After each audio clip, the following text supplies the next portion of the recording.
If you've been arrested for DUI in Georgia and you took the breath test, one of the most important decisions you will make at the very early stages of your case is what to do regarding your driver's license. In particular, if this is your first arrest and you are over 21, the decision that you want to make is whether or not you should challenge the automatic license suspension.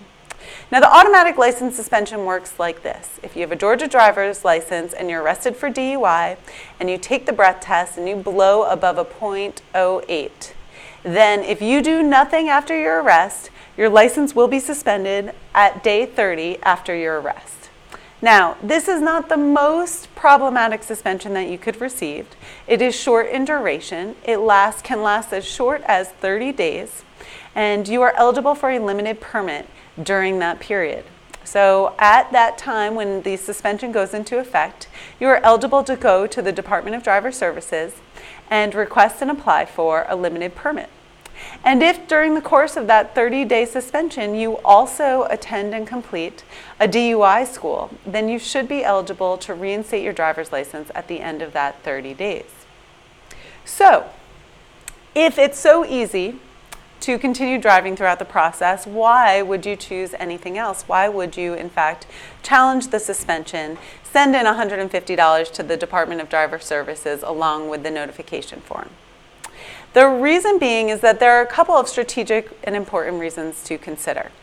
One is that while your case is pending when you've been arrested for a DUI, there will be nothing reflected on your driving record. So your driving record will remain clean unless and until there is a conviction at the end of your criminal case.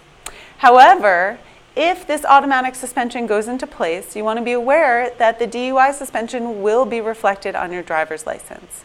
So if this is going to be a problem for you regarding work or background checks, you want to be aware of it and not surprised by it. The other reason that you would challenge it is more strategic. First of all, the license hearing is typically scheduled far before any significant or substantial court proceeding in the criminal courts. So this is really a great opportunity for your lawyer to meet with the police officer face-to-face and discuss the facts of the case.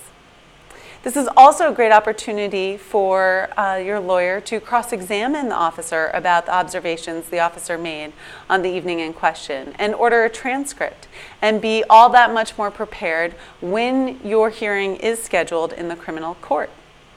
There is also the possibility to explore any mistakes the officer may have made over the course of his investigation that may lead to you avoiding the suspension altogether. The point being, though, is that deciding what to do with your driver's license is a little bit of a complicated and certainly strategic decision.